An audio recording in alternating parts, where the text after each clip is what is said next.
Obrigado, senhor presidente. Primeiramente, fora Temer.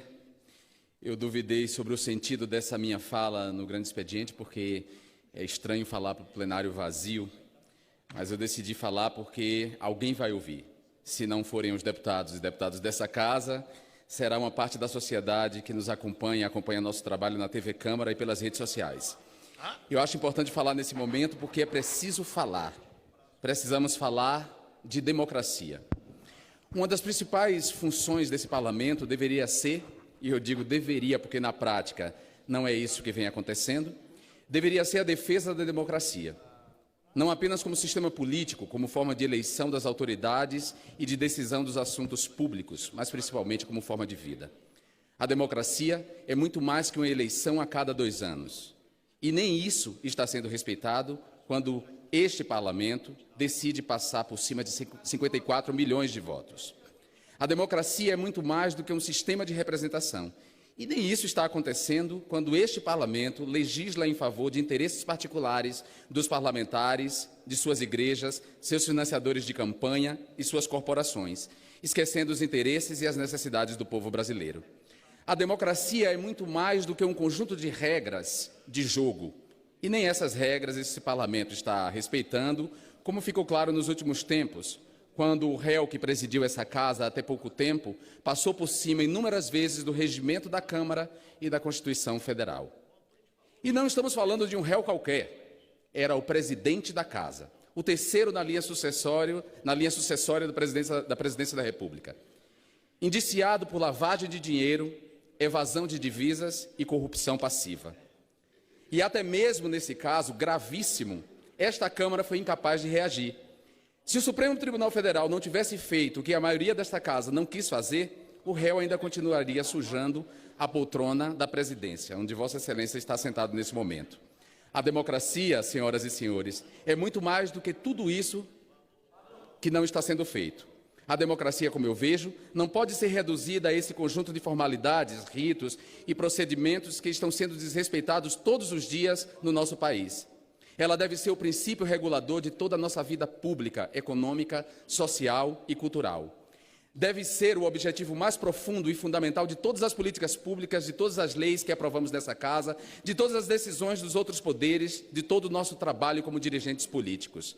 Defender a democracia, vista dessa forma, significa não apenas defender os procedimentos democráticos e as conquistas democráticas que já alcançamos.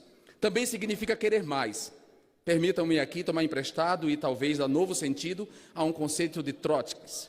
A democracia deve ser uma revolução permanente, uma forma de vida que visa democratizar-se ainda mais num processo que acompanha as mudanças sociais. Citando outro grande pensador, Eduardo Galeano, a democracia plena, como as nossas utopias, é como a linha do horizonte. Nunca chegaremos lá, porque quanto mais avançamos, mais distante dela ficamos, mas é a democracia plena que nos permite continuar caminhando. Defender a democracia é não conformar-se com tudo o que ela já avançou, é querer mais, sempre mais. E eu digo que precisamos falar sobre democracia porque, nos últimos tempos, boa parte desse parlamento, longe de cumprir sua função de defender a democracia, tem se transformado no principal obstáculo para a sua existência. Eu nunca senti tanta vergonha de conviver com boa parte dessa Câmara como senti no último ano, quando esse processo, o processo de desrespeito à democracia que vem de longe, foi radicalizado de forma perversa e assustadora. Boa parte desse parlamento se transformou em inimigo da democracia. E eu vou repetir para que fique bem claro, boa parte desse parlamento se transformou em inimigo da democracia, tanto no que diz respeito aos pressupostos formais mínimos necessários para a sua existência, quanto em relação às questões mais profundas. Nossa agenda política está cada dia mais pautada pela abolição da democracia em todas as suas formas, em todas as suas consequências políticas, sociais e culturais, e em todas as suas ordens da vida pública e privada. É uma absoluta e imperdoável inversão de valores. Boa parte do parlamento hoje trabalha para abolir os princípios que dão sentido à sua própria existência, à existência da Câmara Federal. Está se transformando dessa forma em uma perigosa arma apontada para a sociedade que nos elegeu para representá-la. Senhoras e senhores, precisamos falar de democracia. Precisamos mesmo. A maioria desse parlamento cometeu, em 2016, um dos maiores crimes já perpetrados contra a democracia da sua história. Ignorando a Constituição, ignorando as leis da República e, sobretudo, ignorando o resultado das últimas eleições, a maioria desse parlamento deu um golpe de Estado que caçou 54 milhões de votos e suspendeu a presidenta eleita Dilma Rousseff. Nos próximos dias, provavelmente, ela será afastada de maneira definitiva do cargo para o qual foi eleita pelo povo. Nos próximos anos, nos próximos 2 anos, pelo menos, o Brasil será presidido ilegitimamente por um conspirador que o povo não elegeu e que, se concorresse para um cargo numa eleição democrática e livre, jamais chegaria a ter sequer 5% dos votos. E ele governará, como já começou a fazer, com um ministério integrado nos cargos mais relevantes por dirigentes dos partidos que perderam as 4 últimas eleições presidenciais. Aliás, um ministério sem mulheres, sem negros, sem representantes da classe trabalhadora, sem a diversidade da sociedade brasileira. Um ministério de homens, todos eles brancos, ricos, héteros, cristãos, conservadores e golpistas. Hoje temos um governo sem voto que está aprofundando um programa de reformas antidemocráticas. Um programa que, se tivesse sido apresentado ao povo brasileiro, jamais permitiria a nenhum candidato ganhar uma eleição. Todos nós sabemos disso. Ninguém venceria uma eleição propondo aos eleitores o que Michel Temer quer fazer com o nosso país. O retrocesso que está em marcha só poderia ser feito através de um golpe. Por isso, não se trata apenas da destituição injusta, conspiratória, golpista e inconstitucional de uma presidenta eleita. Trata-se da imposição de um plano de governo que não foi votado por ninguém. O vice-presidente que assumiu o governo interino, senhoras e senhores, acompanhou não apenas a chapa da presidenta deposta, como também o programa com o qual ela concorreu, que nada tem a ver com essa ponte para o passado, né? Porque o que ele propõe não é uma fonte para o futuro, mas uma ponte para o passado. Contudo, sem sombra de dúvidas, o golpista Michel Temer tornará pública a pior parte do seu pacote de maldades quando o Senado confirmar sua posse, uma espécie de eleição indireta. E quando esse pacote de maldades for apresentado para a sociedade, a abolição da democracia formal precisará ser aprofundada. As primeiras medidas repressivas que começamos a ver nos últimos meses e que tiveram alguma repercussão na mídia internacional no início dos Jogos Olímpicos são apenas um primeiro sinal do que vem por aí. Para poder concretizar essas medidas macabras, que já começaram a transcender, Temer vai ter que reprimir, criminalizar os movimentos sociais e recrudescer o autoritarismo. Senhoras e senhores, vai piorar. Mas eu já disse que precisamos falar de democracia não apenas nos seus aspectos formais. Precisamos falar de democracia também no seu sentido mais profundo. E é nesse sentido que boa parte do parlamento tem se colocado como inimigo da democracia e obstáculo para a sua realização. A agenda da maioria desse parlamento é cada vez mais a agenda da abolição da democracia. Uma agenda reacionária contra os direitos humanos e as liberdades individuais. Uma agenda que visa a eliminação de direitos, a censura e a restrição da liberdade de expressão. Uma agenda de imposição de dogmas religiosos e de repressão política. Uma agenda que aumenta o Estado penal e faz prevalecer os interesses corporativos e empresariais e a força da grana. Uma agenda que manipula as regras eleitorais para favorecer partidos corruptos e fisiologistas e seus interesses espúrios. Uma agenda que tem como prioridade política a perseguição das minorias, o fortalecimento dos discursos de ódio e a defesa da discriminação e do preconceito. E tudo isso combinado com a escandalosa corrupção e com a mais obscena primazia das necessidades dos financiadores de campanhas sobre as necessidades do povo. E eu pergunto a vocês, como é possível boa parte da Câmara Federal manter essa agenda?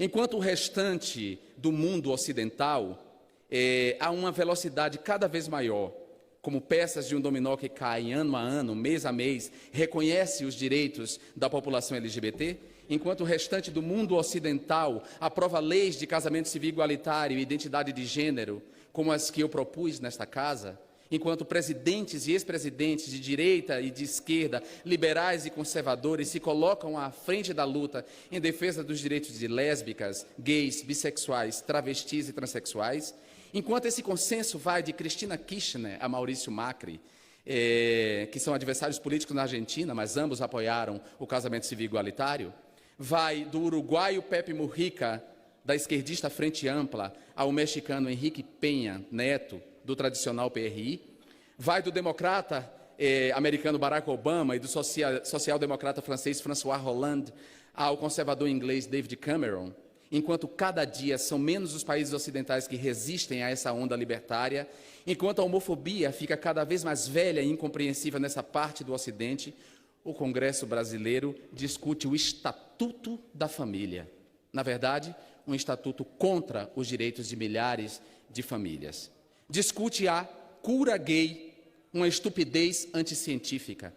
Tenta combater uma inexistente ideologia de gênero, expressão pejorativa usada para se referir ao conhecimento sobre as questões de gênero e a defesa da igualdade de direitos para as mulheres e para a comunidade LGBT. E até discute uma lei do orgulho hétero, a versão homofóbica da supremacia racial, da supremacia branca. Aliás, essa lei do orgulho hétero e da criminalização da heterofobia foram propostas pelo deputado Eduardo Cunha, réu pelo crime de corrupção e afastado do mandato e da presidência dessa casa. Enquanto a democracia acontece no resto do mundo ocidental, enquanto essa parte do mundo avança no reconhecimento dos direitos das mulheres, a maioria dos países democráticos do Ocidente legaliza o aborto ou já o legalizou há muito tempo, enquanto a maioria dos países garante a educação sexual nas escolas, o acesso gratuito aos métodos contraceptivos e a liberdade das mulheres para decidir se e quando querem ter filhos, a Câmara Federal discute o Estatuto do Nascituro. Enquanto muitos países começam a entender que a política da guerra às drogas foi um fracasso, que só aumenta a violência, que produziu milhões de mortes e que leva ao encarceramento de milhares de jovens, no caso do Brasil, a população carcerária, em sua grande maioria, é composta de pessoas pretas e pobres. Enquanto ex-presidentes de vários países, inclusive Colômbia, Estados Unidos e México, reconhecem que a legalização das drogas, e especialmente da maconha, é o melhor caminho para combater o tráfico e seus crimes, o Congresso brasileiro discute projetos que visam a endurecer a legislação proibicionista, a criminalizar inclusive os usuários recreativos e a permitir sua internação compulsória. Enquanto o presidente dos Estados Unidos, Barack Obama, dedicou boa parte do seu mandato a um projeto de reforma de seu injusto sistema de saúde para criar uma espécie de embrião do Sistema Único de Saúde brasileiro, o SUS, a agenda do governo golpista que este Congresso instaurou passa pela destruição do nosso SUS e o fortalecimento dos planos de saúde privados. Enquanto a comunidade de nações avança no reconhecimento de novos direitos através de diversos tratados internacionais de direitos humanos, aqui neste Congresso, falar de direitos humanos é um palavrão. É tratado como defesa de bandidos, como coisa de comunista e baderneiro. Enquanto os países democráticos apostam na educação como principal ferramenta para garantir um futuro melhor, para turbinar o desenvolvimento econômico e para fazer com que ele se traduza em desenvolvimento social e em mais igualdade de oportunidades, o Congresso brasileiro quer desfinanciar, retirar recursos da educação pública. Aliás, a direita neoliberal, essa representada pelo DEM, pelo PSDB, pelo partido golpista e corrupto por excelência, o PMDB, e pelo PPS, fala em acabar com a gratuidade do ensino e os fundamentalistas e fascistas querem ressuscitar o velho macartismo nas escolas com um projeto cinicamente batizado de Escola Sem Partido, como se o proponente do projeto não tivesse um partido. E quem defende esse projeto? Quem é que defende esses projetos? Um grupelho fascista e um ex-ator pornô, transformados em defensores da moralidade pública e recebidos, inclusive, pelo ministro da Educação, o ministro interino da Educação, que os tratou como se fossem autoridades em educação. Enquanto a consciência ambiental ganha força no mundo inteiro e os países desenvolvidos ou em vias de desenvolvimento falam em preservar o meio ambiente, em produzir energias limpas para diminuir a poluição, em enfrentar e prevenir a mudança climática, em regular as atividades econômicas para que sejam ecologicamente sustentáveis e para preservar a vida das populações do campo e da cidade, enquanto boa parte do mundo faz isso, esse Congresso faz um código da mineração escrito por deputados que tiveram suas campanhas financiadas por mineradoras predatórias do meio ambiente. Este Congresso aprova um Código Florestal feito sob medida para os interesses do agronegócio predador e insustentável. Este Congresso discute diversos projetos que visam afrouxar e flexibilizar os controles, estudos de impacto ambiental e outros mecanismos de proteção do meio ambiente, tudo isso para garantir os lucros das empresas que financiaram as campanhas dos deputados que são os porta-vozes desses projetos aqui nessa casa. Enquanto diversos países fazem reformas para democratizar ainda mais os seus interesses, os seus sistemas eleitorais, este Congresso aprovou recentemente uma contra-reforma política, feita sob medida dos interesses dos partidos fisiologistas e com o objetivo principal de defender o financiamento empresarial, o que, felizmente, foi derrubado pelo Supremo Tribunal Federal.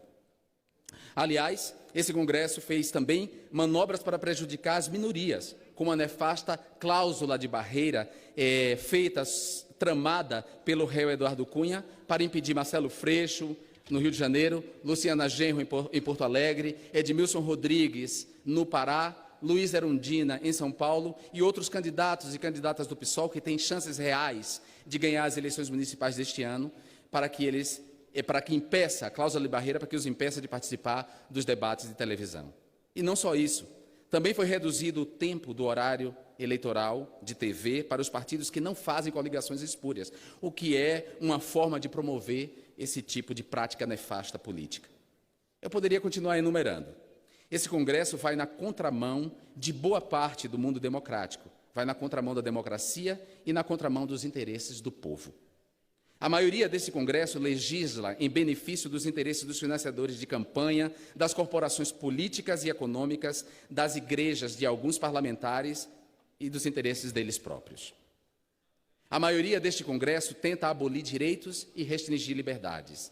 A maior parte deste Congresso trabalha para destruir a legislação trabalhista, para aprofundar a desigualdade econômica e social, para reduzir os controles ambientais, para prejudicar os mais pobres e para aumentar o Estado penal e atacar de forma cada vez mais raivosa os direitos das mulheres e da população de lésbicas, gays, bissexuais, travestis e transexuais.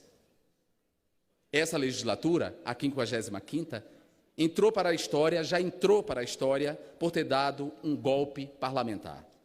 Eu sinto vergonha disso tudo, mas eu não estou aqui para me lamentar ou só para me lamentar. Eu estou aqui para denunciar e tentar mudar esse quadro. Por isso, mesmo contra a maré, mesmo sabendo que sou minoria nessa casa, aliás, eu sou o único parlamentar homossexual assumido e com orgulho dessa casa. Se há outros homossexuais nessa casa, estão todos no armário. E quando você não diz o que você é, você não serve, você não conta. Mesmo sofrendo difamações, ameaças, preconceitos, insultos, muitas vezes por parlamentares dessa casa ou por seus assessores, e até sendo alvo de processos ridículos no Conselho de Ética, não por qualquer desvio ético, porque há quem pratique desvios éticos nessa casa e não vão parar no Conselho de Ética. Eu fui parar no Conselho de Ética por causa das minhas opiniões, opiniões que fortalecem a democracia. Mesmo sofrendo tudo isso, eu não vou me calar. Eu estou aqui para defender os direitos da população e para propor uma agenda totalmente diferente daquela que a maioria dessa casa tem defendido nos últimos tempos. E vou continuar tentando, por todos os meios, promover um debate honesto, com argumentos, com razões, com conhecimento, com informação e com propostas. Faço isso também porque eu tenho convicção de que precisamos combater a burrice, a ignorância e a anti-intelectualidade que tomaram conta do debate político nesta casa, cada dia mais desqualificado, o debate político, a casa por tabela. Basta lembrarmos a escandalosa sessão do impeachment, com declarações de votos dedicados à família, ao cachorro, a Deus e até mesmo a um torturador. Contra esse império da burrice, do atraso, do retrocesso, do autoritarismo, do fundamentalismo religioso e do fascismo, eu vou continuar defendendo, junto a outros colegas, deputadas e deputados do PSOL e de outros partidos, uma agenda democrática e democratizante. Mais democracia, mais liberdade, mais direitos humanos, mais inclusão social, mais igualdade. É com esses princípios como norte que apresentei cada um dos projetos de lei que hoje dormem nas gavetas das comissões ou da mesa diretora dessa casa, ignorados pela maioria da Câmara, mas importantes para promover o debate social, importantes para o povo, importantes para o Brasil. E como eu sei que eu não terei avanço legislativo, eu opto por dialogar com a sociedade, criando, portanto, espaços políticos. E faço isso porque a democracia precisa de nós, daqueles e daquelas que acreditamos de verdade nela, para propor uma agenda para o presente, para que esta casa saia das cavernas do preconceito, das sombras do fundamentalismo religioso, da escuridão do fascismo e da vergonha do atraso civilizatório. Para que os direitos das pessoas comecem a valer mais do que os interesses dos poderosos, para que a liberdade se imponha sobre o autoritarismo e o dogmatismo, para que a democracia derrote os golpes e as manobras palacianas. Esse dia vai chegar, apesar de Temer, apesar de Cunha e de todos os golpistas, como canta Chico Buarque, naquela música que voltou a ser atual e com a qual eu encerro a minha fala. Apesar de você, Temer, apesar de vocês, golpistas, amanhã há de ser outro dia. Ainda pago para ver o jardim florescer qual vocês não queriam. Vocês vão amargar vendo o dia raiar sem lhes pedir licença. E eu vou morrer de rir que esse dia há de vir antes do que vocês pensam. Muito obrigado.